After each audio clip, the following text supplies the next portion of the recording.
So yesterday, a new Crash Team Racing Nitro-Fueled video dropped. You already know all the original characters from CTR, I told you about Krunk, and you've pretty much figured out that characters like Zem and Zam are from Crash Nitro Kart. If you're a newcomer or first timer to these games, you may have looked up the CTR and CNK character select screens to see who could possibly show up in Nitro-Fueled, and you may not recognize any of the characters shown off in the new trailer. That's because these are the bosses from Crash Nitro Kart's Adventure Mode, and sadly on the console version, they weren't playable, hence why you don't see them on the character select. So I figured I'd do what I did for Crunch, give these characters a spotlight and introduce them to you.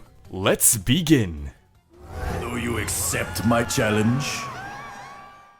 First, we start off with the Blue Monkey Man, Krunk. He is of course the boss of the first hub world, Terra. He's the fastest racer on his own planet, which shares a ton of similarities to our planet Earth, so he sees us as a mere copy, and wants to prove which planet is superior. His boss race takes place in the Jungle Boogie track. He's pretty fast and throws out a bunch of items that stick to your head. When it's stuck, you can't use items or drift, so you need to bounce repeatedly to shake it off, similar to the TNT crates. When Team Bandicoot defeats Krunk, he comes to terms with the fact that maybe his planet isn't the best after all, and for being a good sport, Crash gives him a present. However, when Team Cortex defeats him and Krunk once again shows good sportsmanship, Cortex instead threatens to conquer Krunk's world, after he conquers his own, of course. He's nothing too special, but I enjoy his character design and love how he's such a good sport. I'm definitely looking forward to playing as Krunk.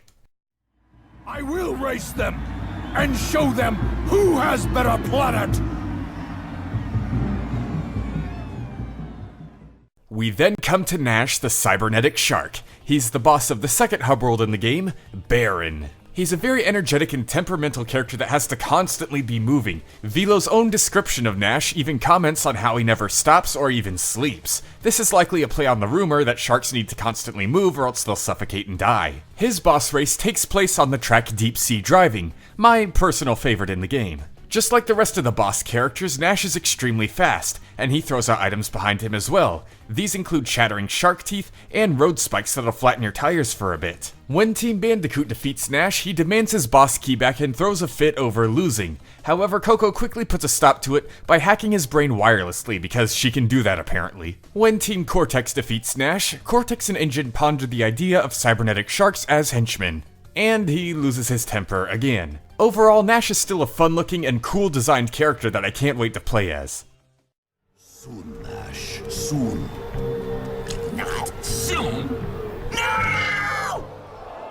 Now, these next 1.5 characters weren't in the recent trailer, but in an official blog this morning, they were confirmed. It's Norm, and the reason I say 1.5 characters is because he's a little gelatin mime that can spawn a bigger version, Big Norm. Both of them work together as the bosses of the third hub world, Phenomena. Their boss race takes place on the track Out of Time, which was actually given a little tease on the Crash Bandicoot Twitter recently. They race together and again are extremely fast, throwing out items as well, but these are a little bit harder to describe. They're like white cubes that trap you and make you slippery for a bit. My guess is that they're supposed to be the invisible boxes mimes pretend to be trapped in all the time. But anyways, when Team Bandicoot defeats them, the one who looks like the biggest jerk ever, Big Norm, actually makes nice real easily with the Bandicoots. It's pretty sweet to watch. However, when Team Cortex defeats the Norms, they don't really get along and argue over who looks more like a clown. The Norms are personally my favorite bosses in the game, and I can't wait to play as them in Nitro-Fueled.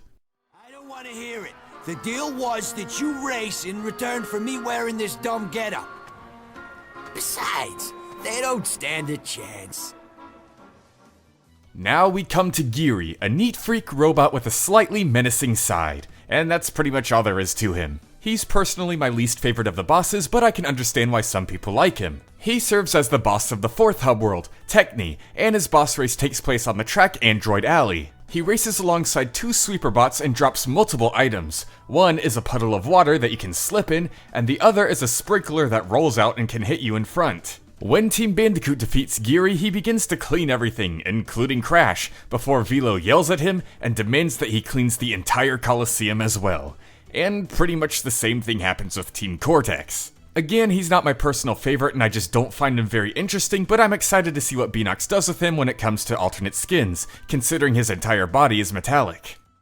Oh, what a mess! Can't have that in, can you? Now, where was I? Then we come to the big man, or the little man himself, Emperor Velo, who you actually may have seen on the Crash Nitro Kart character select screen. He's the final boss of Crash Nitro Kart, and his boss race takes place on Hyper Spaceway.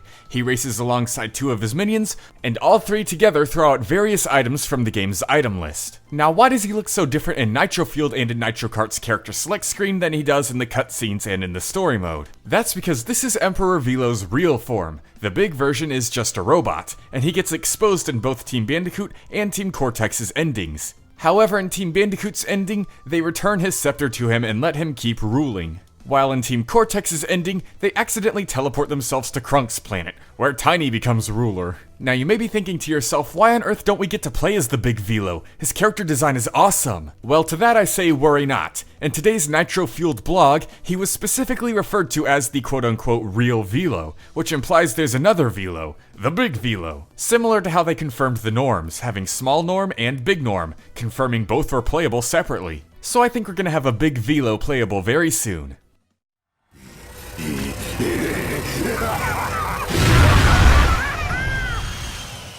And there you have it, those are the Crash Nitro Kart bosses. I hope now you look forward to playing as them, because I already do. And while you're at it, be sure to check out Crash Nitro Kart as well, or just the cutscenes. They're very charming, full of character and personality, and I think you'll get a good laugh out of some of the moments there. LeopoldTheBrave, out. Tiny's planet number 1.